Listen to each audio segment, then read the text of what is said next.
Xin chào các bạn, tôi là Trần Văn Niêm.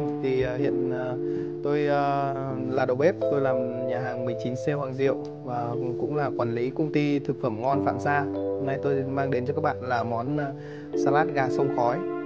Đầu tiên, nguyên liệu thì salad gà sông khói thì mình không thể thiếu gà sông khói rồi, đúng không ạ?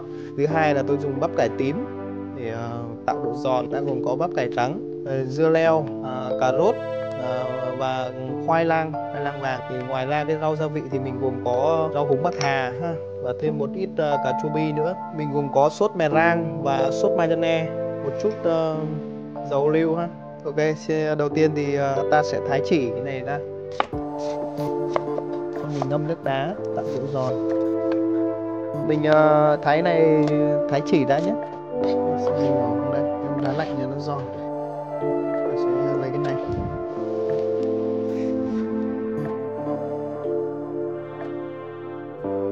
Bây giờ mình sẽ thái chỉ và cà rốt ngâm giòn.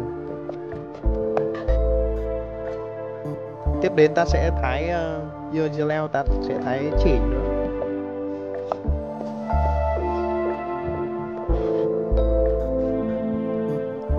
Khoai này chúng ta sẽ thái chỉ và để chiên giòn lên.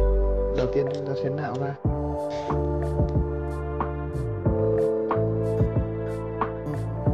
Bây giờ đến công đoạn mình lọc gà, sẽ đôi ra. Mình sẽ bỏ cái phần xương ra, mình lấy gì phần thịt thôi. Gà này thì mình sẽ thái chân hương ra.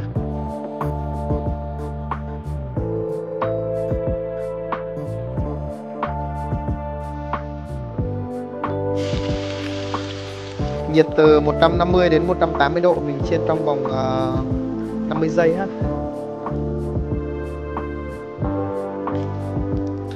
Tiếp đến ta sẽ cho sốt mè rang 4 muỗng.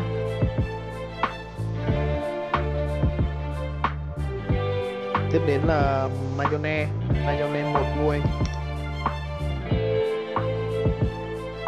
Dầu lưu nửa muỗng.